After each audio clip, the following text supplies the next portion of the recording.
Investment in securities market are subject to market risks.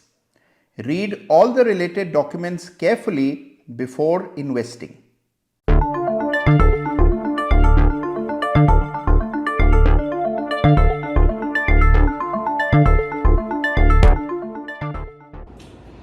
तो लीजिए साहब, 14 मई 2025 का बाजार बंद हो गया और बाजार बंद हुआ अच्छे नोट पर, यानी कि लगभग 80-85 पॉइंट ऊपर आकर के निफ्टी बंद हुआ। लास्ट में अच्छी रिकवरी हो रही थी और मैं देख रहा था कि बाजार में जबरदस्त मोमेंटम था। अच्छा दिन बीता है आज, और अगर आप कुल मिलाकर के देखें तो मोमेंटम कई सारे सेक्टर्स में आता हुआ नजर आया। सरकारी कंपनियों ने तेज दौड़ लगाई और इसमें अगुवाई कर रहे हैं डिफेंस स्टॉक्स। देखिए, ये एक ऐसा स्पेस है जिसमें जबरदस्त काम हो रहा है। अब क्यों ना हो, देखिए अभी जो जंग हुई पाकिस्तान के साथ, इसमें भारत के पराक्रम का लोहा तो सब मान ही गए हैं। हमारी जो रक्षा उत्पादन की क्षमता है, जिस तरह की टेक्नोलॉजी है, जो उत्कृष्ट उन्नत टेक्नोलॉजी भारत ने जिसका प्रदर्शन किया, उसका लोहा सब मानने पर मजबूर हो गए। अभी तक भारत एक डिफेंस इंपोर्टर था। बड़े पैमाने पर हम रक्षा की सामग्री बाहर से आयात करते थे। अब भारत निर्यात करने लगा है, 100 देशों को करने लगा है। तो ये मान करके चलिए कि आने वाले दिनों में, आने वाले सालों में बड़ी तेजी से भारत एक बड़ा डिफेंस एक्सपोर्टर बनने जा रहा है, और ये एक बहुत बड़ा चेंज है। और इसके अलावा एक बड़ा चेंज है कि डिफेंस पर स्पेंड बढ़ रहा है, यानी कि डिफेंस का बजट देखिए पिछले कुछ सालों में दोगुना हो गया है। पिछले 10-11 सालों में डिफेंस बजट दुगना हुआ है, आगे भी इसी गति से बढ़ता रहेगा।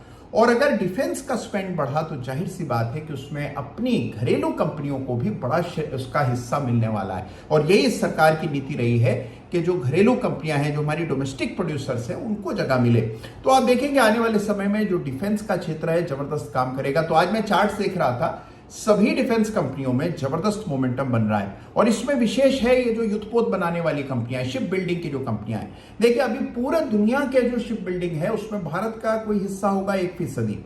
आने वाले समय में Bharat top 5 defence ship building companies में से एक हो जाएगा।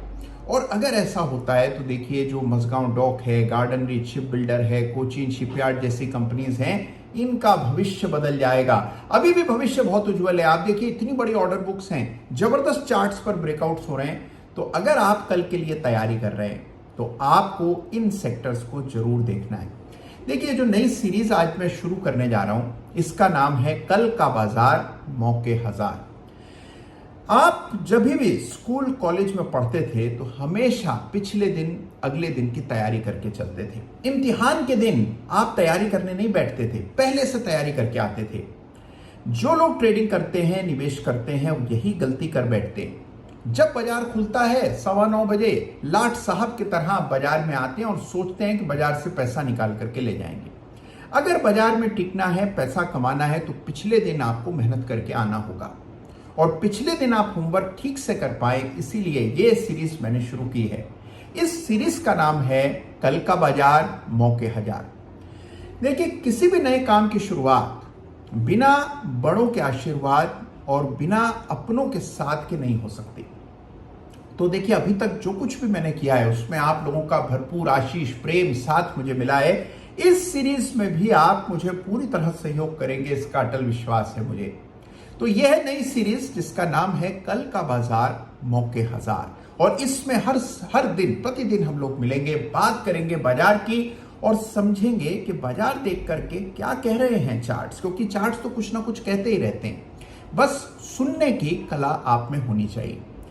तो देखिए, आज जब मैं चार्ट्स देख रहा था तो रेलगाड़ी से जुड़ी जितने चार्ट्स थे वो अपनी ही गति से स्टेशन छोड़ करके तेजी से नई दिशा की ओर बढ़ रहे थे। तो सारे रेलवे स्टॉक्स पर निगाह डालिएगा, बड़ा जबरदस्त मोमेंटम बन रहा है। फिर चाहे रेलटेल हो, फिर चाहे आरबीएनएल हो, एयरकॉन हो, कोई भी रेल स्टॉक उठा करके देखिए, सबके चार्ट्स में मजबूती दिख रही है। तो इनको स्टडी करना है आपको। देखिए, एक चीज मेरी याद रखिएगा, बहुत इंपॉर्टेंट चीज बताने वाला हूं। जब भी होलसेल में ब्रेकआउट्स होते हैं, दर्जनों ब्रेकआउट्स एक साथ होते हैं, तो बड़े ही दमदार होते हैं। ब्रेकआउट्स फेल होते हैं, अक्सर आपने सुना होगा, लोग बात करते हैं कि ब्रेकआउट फेल हो रहा है, ब्रेकआउट फेल हो जाते हैं, निश्चित हो जाते हैं। लेकिन आइसोलेटेड ब्रेकआउट्स के फेल होने की संभावनाएं ज्यादा होती हैं। जब होलसेल में ब्रेकआउट्स हो रहे हो दर्जनों एक साथ, पूरे पूरे सेक्टर में एक साथ, तो वो ब्रेकआउट्स आमतौर पर ज्यादा टिकाऊ विश्वसनीय होते हैं। तो ऐसे ब्रेकआउट्स की पड़ताल कीजिए, खोज करिए, आपको कई सारे मिलेंगे आने वाले दिनों में। तो बाजार की अगर आप देखें तो ताकत दिख रही है, स्ट्रेंथ दिख रही है, नया बाइंग इंटरेस्ट आ रहा है और एफआईआईज की बाइंग निरंतर चल रही है। अब देखिए ऐसे में कुछ शेयर्स हैं जो नीचे बंद हुए, जैसे मिसाल के तौर पर एशियन पेंट्स नीचे जा रहा है। वजह क्या है कि रिलायंस ने अपना पैसा कई गुना कर लिया। आपको ये शायद पता ना हो कि 2008 में रिलायंस ने एशियन पेंट्स में स्टेक बाय किया था और उस समय केवल 500 करोड़ रुपया लगाया था। रिलायंस के लिए 500 करोड़ छोटी रकम है। अब उसकी कीमत जो है बढ़ करके 10,500 करोड़ हो गई है, यानी 500 करोड़ बन गए 10,500 करोड़। 2020 में भी कोशिश की थी रिलायंस ने स्टेक को बेचने की, लेकिन अब इसकी सुगबुगाहट चल रही है कि बहुत जल्द ये सेल होने वाला है और इसी वजह से एशियन पेंट्स में गिरावट दिख रही। भाई देखिए पेंट स्पेस में इतने सारे प्लेयर्स आ गए हैं, तो अब रिलायंस को लगता है कि अब जो है एशियन पेंट्स की ग्रोथ शायद उस तरह ना हो। चार्ट भी अगर आप देखें तो चार्ट तो पहले ही कह रहा था कि एशियन पेंट की तेजी पर ब्रेक लग गया है।